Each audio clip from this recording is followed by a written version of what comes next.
Welcome friends, in this video we are going to discuss our biasing circuit, our first biasing circuit, that is fixed bias circuit.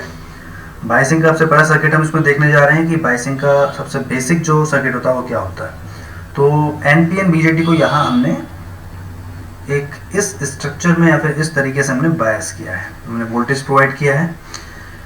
Okay, fix बायस ये है आपका base bias है। यहाँ पर point इस तरह याद रख सकते हैं आप कि आपका कलेक्टर और बेस दोनों पर ही हम सेम वोल्टेज प्रोवाइड करते हैं, सेम बायसिंग प्रोवाइड करते हैं। ओके, एनपीएन बीजेटी है तो एनपीएन बीजेटी में जनरली अगर एक्टिव मोड में हम बात करें तो बेस एमिटर आपका फॉरवर्ड बायस होना चाहिए। सो this one is an type, this one is P type, this one is an. So if base emitter is forward bias तो बेस को मैंने पॉजिटिव और यहाँ इसको माइनस लिख लिया है। कलेक्टर आपका जो होना चाहिए that is reverse bias, so this one is positive, this one is negative. So ये वोल्टेज मैंने यहाँ पे डिनोट किया है। तो ये एक स्ट्रक्चर है, लेकिन इसमें हम देखें अगर ध्यान से तो आपका अगर इसको हम रीडिजाइन करें या फिर रिकॉन्फ़िगर करें एक तरीके से, तो हम देख रहे हैं कि बेस पर जो आपका रेजिस्टेंस है वो आपका V से कनेक्टेड है और कलेक्टर पर रेजिस्टेंस आपका V से आपका कनेक्टेड है, दोनों ही सेम वोल्टेज से कनेक्टेड है। तो मैं इसको कुछ अलग तरीके से, कुछ इस तरीके से लिख रहा हूँ कि बेस पर मैंने RB यहाँ लगाया और यहाँ पर आपका प्लस VCC। सिमिलरली मैंने दोनों को सेपरेट कर दिया है, ऐसे ही RC और यहाँ पर आपका प्लस VCC लाइक दिस। इस तरीके हम लोग डिजाइन कर लिया, दोबारा बना लिया इसको। अब एमीटर पे हम देखें, एमीटर पे जो एरो आपका है ये हमेशा एमीटर करंट को डिनोट करता है। तो इसका मतलब एमीटर करंट जो है आपका उसकी डायरेक्शन कुछ इस तरीके से है। So this one is emitter current IE and IE is the sum of IB plus IC। इसका मतलब आपका बेस करंट यहाँ से IB इस तरह से आ रहा होगा एंड IC आपका इस तरीके से आ रहा होगा। तो IB IC मिलकर आपका IE बनाते हैं। ओके, अब यहाँ पे देखते हैं कि हम देख तो पा रहे हैं यहाँ पे कुछ अरेंजमेंट है रेजिस्टेंसेस का। जंक्शन पे भी कुछ वोल्टेज है दैट इज VBE, ये जंक्शन वोल्टेज है आपका, जंक्शन पे ड्रॉप है VB। ऐसे ही इन दोनों के बीच हमारा पोटेंशियल का ड्रॉप है दैट इज VC। लेकिन इसको थोड़ा और आसान करने के लिए मैं कुछ ऐसा करता हूँ, देखें ध्यान से, इस पॉइंट पर आपका प्लस कनेक्टेड है तो मैंने इसे यहाँ से प्लस से कनेक्ट कर दिया लाइक दिस। ओके, ये आपका ग्राउंड है तो ग्राउंड पॉजिटिव रिस्पेक्ट आपका हमेशा पॉजिटिव ही होता है, जो सॉरी नेगेटिव होता है। ग्राउंड आपका जो होता है वो as compare to this positive, ये आपका नेगेटिव टर्मिनल है। तो मैं इसको यहाँ पे नेगेटिव लिख कर इसको मैं यहाँ पर दोनों को इस तरीके से जोड़ देता हूँ लाइक दिस। सिमिलरली इस काम को हम यहाँ भी कर सकते हैं कि VCC जो आपका है इसको मैंने यहाँ पे प्लस से कनेक्ट किया लाइक दिस, ये हमने माइनस से कनेक्ट किया क्योंकि ग्राउंड की तरफ है ये, और कुछ इस तरीके से। और मेरे पास अब दो पर्टिकुलर लूप मुझे दिखाई देते हैं और बहुत ही क्लियरली मुझे दिख रहे हैं कि यहाँ पर दो लूप हैं। VB के लिए जो मैंने बताया था कि P पर पॉजिटिव आपने लगाया है बेस एमीटर पे और ये आपका नेगेटिव आपने लगाया है, तो और करंट यहाँ से जो आपका आ रहा है दैट इज IB। कुछ इस तरीके से मेरे पास एक लूप ये तैयार होता है और इस तरीके से मेरे पास यहाँ पर देखें अगर तो एक करंट मेरे पास IC आ रहा है इन दिस डायरेक्शन IC, और जो ड्रॉप यहाँ पर है कलेक्टर आपका रिवर्स है, पॉजिटिव लगाया गया है। एक ड्रॉप हमारे पास यहाँ पर ये है और एक लूप यहाँ क्लियरली मुझे ये दिखाई देता है। यह अरेंजमेंट हम इस पर्टिकुलर वीडियो में बना रहे हैं, लेकिन आगे क्वेश्चंस को सॉल्व करने के लिए मैं हमेशा ही ये अरेंजमेंट लूंगा, दोबारा इसको ड्रॉ नहीं करूंगा, ये आप समझ सकते हैं बाद में। Okay, now applying KVL at base emitter loop, आप इसे इनपुट लूप भी कह सकते हैं, आपका इनपुट साइड है। तो applying KVL at base emitter loop अगर अप्लाई करें तो देखें plus VCC minus IB RB minus VBE, junction का जो ड्रॉप है दैट इज, और फिर हम ग्राउंड पे आ गए, सो 0 राइट। सो यहां से अगर IB का वैल्यू देखा जाए तो IB का वैल्यू है VCC minus VBE upon RB। सो IB का वैल्यू है VCC minus VBE upon RB।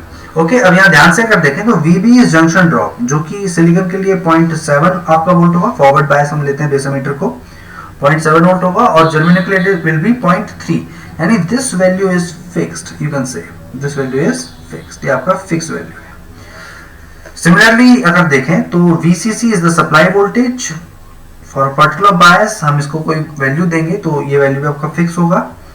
RB is a base resistance, so it is again a given value that is not variable, ये variable नहीं है, so all the three are fix, so why this particular biasing is called fixed biasing, ये आपकी fixed biasing कही जाती है।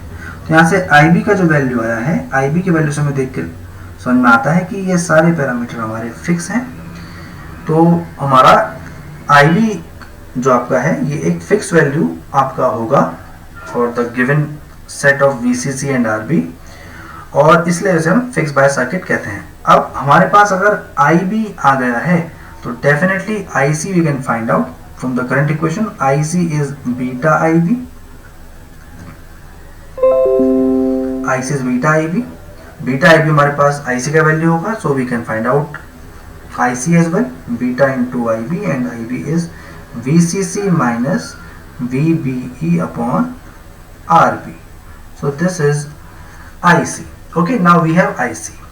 IC is one of our operating point. हमारा operating point जो है IC, दोनों में से एक operating point हमने निकाल लिया है IC और VC में से, तो ये हम निकाल सकते हैं। Now applying KVL at collector emitter loop, इसे हम आउटपुट लूप भी कह सकते हैं कलेक्टर एमिटर लूप को, तो नाउ ऑनवर्ड्स आउटपुट लूप हम इसको नाम देंगे। तो आउटपुट लूप पर अगर देखें तो हमारे पास अगर लगाए हम आपका KVL, तो देखें VCC minus IC into RC minus VCE is equal to 0, और यहां से VCE का वैल्यू निकालना अब आसान है, that is VCC minus IC RC।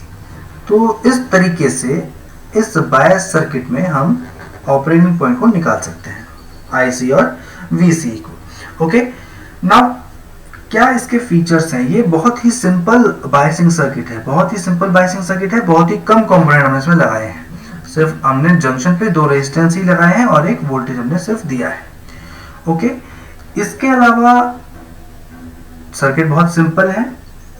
Okay, और क्योंकि IB को हमने यहाँ पे देखा, IB हमने फिक्स कर दिया, IB का वैल्यू हमारा फिक्स हो गया क्योंकि फिक्स बायस सर्किट है, तो IB का वैल्यू फिक्स होने की वजह से हम अगर देखें इसे तो IC भी आपका फिक्स हो जाएगा, यानी कि एक तरीके से Q पॉइंट को फिक्स करना हमारे लिए आसान है। अगर हम IB का वैल्यू फिक्स कर दें तो हमारा IC का वैल्यू फिक्स हो जाता है, तो ऑपरेटिंग पॉइंट फिक्स हो जाता है।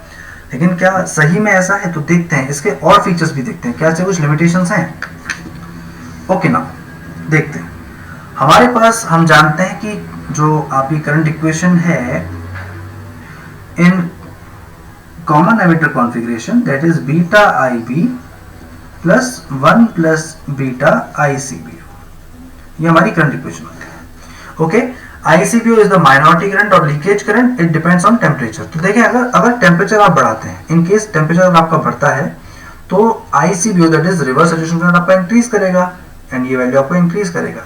If ICBO increases then this term, this particular term जो आपकी यहाँ से यहाँ तक दिखाई दे रही है, that is ICU, it is leakage current in common emitter configuration, it is leakage current in common base configuration.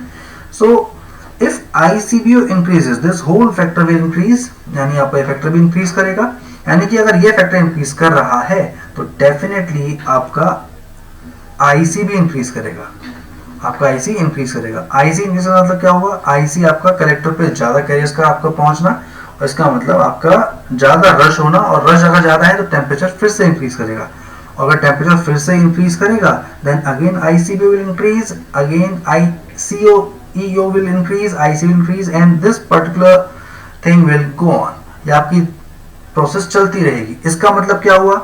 Temperature जो है आपका इंक्रीज करता रहेगा और ये particular condition thermal run away में कन्वर्ट हो सकती है, यानी कि आपका जंक्शन बर्न हो सकता है।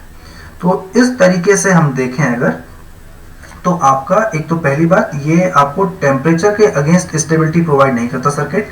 दूसरी चीज अगर देखें, क्योंकि IB जो है, IB जो हमारे पास आ रहा है, IC इज हमारे पास ये फिक्स है, IC is beta IB, so IC is very much dependent on beta, beta पे बहुत ज़्यादा डिपेंड करता है। तो ये 2 पॉइंट होने की वजह से ये सर्किट कहने के लिए आसान है, आसानी से ड्रॉ किया जा सकता है, लेकिन बिकॉज ऑफ दीज फीचर्स, जो इसके लिमिटेशंस हैं, जो इनकी डिसएडवांटेजेस हैं, हम इसको बहुत ज़्यादा प्रेफर नहीं करते हैं। सो this is fixed bias circuit. Okay, अब इस सर्किट में अगर आपको पता करना हो कि आपका जो ऑपरेटिंग पॉइंट है वो कहाँ पर है, किस जगह पर अभी ऑपरेट कर रहे हैं हमने कॉमन बेस के लिए हमने आपका देखा था, कॉमन एमिटर हमने देखा था कि किस तरीके से हमारे पास 3 मोड होते हैं वर्किंग के, active, saturation, cut off. Active में हम एम्पलीफायर बनाते हैं, सैचुरेशन में हम स्विच, कट ऑफ में भी हम स्विच को बनाते हैं। तो अगर हमें पता करना हो कि जो ऑपरेटिंग पॉइंट है वो इस वक्त कहाँ पर है, तो उसका जो तरीका है वो हम यहाँ देख रहे हैं। तरीका है कि आप आउटपुट पर केवीएल लगाएं। सो this one is the output, आपका ये आउटपुट है, इसमें आप केवीएल को लगाएं। हमेशा ये तरीका फॉलो करेंगे हम। VCC minus ICRC minus VC is equal to 0। So this is the equation. तो हमने इक्वेशन हमारी लिख ली। Now put VC is equal to 0। अगर VC को 0 रखें तो यहाँ से VC को 0 का रखते हैं, तो जो IC का वैल्यू आएगा that will be saturation value. So IC saturation will be VC upon RC. So this can be the maximum current, जो हमारे पास करंट हो सकता है मैक्सिमम, वो हमारे पास ये होगा। If अब ये हमारे पास मैक्सिमम करंट का वैल्यू है, that is saturation current. Okay. अब आफ्टर बाइसिंग हमने IC को कैलकुलेट किया है, we have calculated IC, हमने निकाला है आफ्टर कैलकुलेशन। तो IC अगर आपने निकाला है और IC का वैल्यू अगर इस वैल्यू से कम आता है तो डेफिनेटली ये क्योंकि मैक्सिमम वैल्यू है, सो आपका पॉइंट एक्टिव रीजन में होगा, एक्टिव मोड में होगा। ओके, अब अगर आईसी का वैल्यू इस वैल्यू के इक्वल या इससे ज्यादा आ रहा है तो ये आपका सैचुरेशन मोड होगा, ये बहुत ज्यादा करंट आपका डिनोट करेगा। और तीसरा पॉसिबिलिटी है कि अगर आईसी का वैल्यू 0 है तो ये आपका कट ऑफ मोड में होगा। ये 3 पॉसिबिलिटी यहां से बनती है। Okay, this is one method we can find out but where our operating point is. Okay, एक तरीका और हो सकता है जो कि हम देखें अगर, तो एक तरीका क्या है, एक तरीका ये हो सकता है कि आप VC जो आपने कैलकुलेट किया होगा आपका बाइसिंग के बाद, अगर VC का वैल्यू 0.2 वोल्ट से ज्यादा है, NPN BJT के केस में आपका अगर ये 0.2 से ज्यादा है तो डेफिनेटली 0.2 से ज्यादा होने पर आप एक्टिव मोड में ऑपरेट कर रहे हैं। लेकिन अगर 0.2 से कम है या उसके इक्वल है तो ये सैचुरेशन मोड कहा जाएगा। तो VC आपका सैचुरेशन मोड में होगा अगर VC का वैल्यू 0.2 से कम या फिर इक्वल है। अगर 0.2 से ज्यादा है तो ये आपका एक्टिव मोड होगा। अगर VC का वैल्यू VCC के इक्वल है, बल्कि और या फिर आप कहें कि अगर आपका IC क्या है, अगर आपका IC जो है वो आपका 0 हो गया, आपका IC 0 हो गया तो आपका ये कट ऑफ मोड कहा जाएगा। तो एक तरीका ये भी हमारा हो सकता है कि जिससे हम आपका रीजन ऑफ ऑपरेशन पता कर सकें। ओके, नाउ एक प्रॉब्लम ले लेते हैं। For this particular bias circuit, we have to find out our operating point. Okay, हमें operating point निकालना है, तो हम पहले ड्रॉ कर लें हमारे टर्मिनल्स कहाँ पर हैं। This one is base, this one is emitter, this one is collector. So base emitter junction पे हमने बोल दिया है this VBE और कलेक्टर एमिटर के बीच हमने इसको बोला VCE। ये ऑपरेटिंग पॉइंट हमारा एक निकालना होगा। Okay, so it is like this. Now जो कि एमिटर करंट हमारे पास इस तरह से आ रहा है तो definitely emitter current is sum of base current IB and IC। So IB plus IC जो हमारे पास हैं दे विल मेक IE को बनाएंगे। तो अब हम यहाँ पर अप्लाई करेंगे KVL, लाइक क्योंकि NPN है तो this one is plus, this one is minus, base पर पॉजिटिव, एमिटर पर नेगेटिव, तो ये आपका जंक्शन फॉरवर्ड हो गया, लाइक यहाँ पर प्लस, यहाँ पे minus. Okay, now applying KVL at input, applying KVL at input, input पे लगाते हैं। देखें VCC minus IB into RB, ये आपका बेस रेजिस्टेंस RB है, minus IB RB minus VB। तो देखते हैं VCC minus IB RB minus VBE is equal to 0। ये आपका 9 है, 9 वोल्ट। VCC आपका है, IB हमें नहीं पता, निकालेंगे हम। RB है 300K kilo ohm minus VB in case it is not given, तो सिलिकॉन के लिए जनरल आपका 0.7 वोल्ट होता है, ये हम ले सकते हैं like this.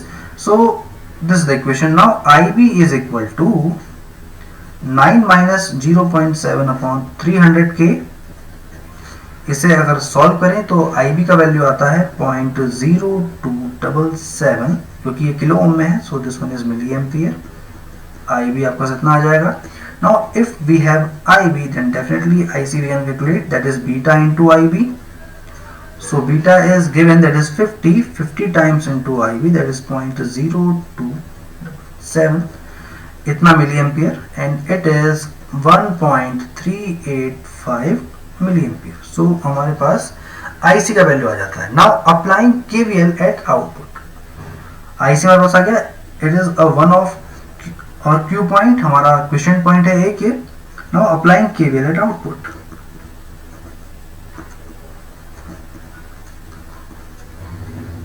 Eight output apply करें इसे तो देखते हैं.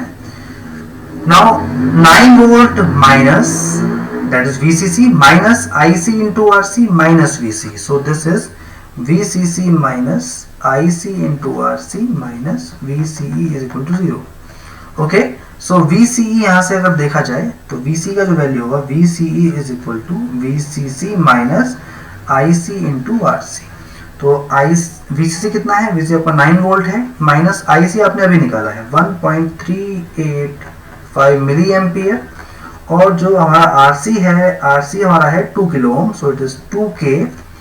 अगर इसको हम सॉल्व करें तो VCE का वैल्यू जो यहाँ पर आता है, that value is 6.23 volt. Okay, so we have our operating point. Now IC का वैल्यू हमारे पास आ गया है, दैट इज 1.385. VC का वैल्यू हमारे पास आ गया 6.23. So operating point is Q point जो हमारे पास है, Q पॉइंट हमारे पास क्या होगा? Q पॉइंट होगा हमारे पास VC IC, that is 6.23 volt and 1.385 milli ampere. So this is a Q point, ये हमारा आंसर है. ओके, अब मुझे अगर पता करना हो कि ये जो ऑपरेटिंग पॉइंट आया है ये किस रीजन में है, किस जगह पर है, तो डेफिनेटली क्योंकि VC का वैल्यू 0.2 वोल्ट से कहीं ज़्यादा है, तो इसका मतलब ये हुआ कि आपका ऑपरेटिंग पॉइंट एक्टिव मोड में है. तो ये एक्टिव मोड में आपका वर्क कर रहा है. तो एक्टिव मोड में हमारी BJT वर्क कर रही है. Okay, hope you have understood the concept about fixed bias circuit. Thanks for watching this video.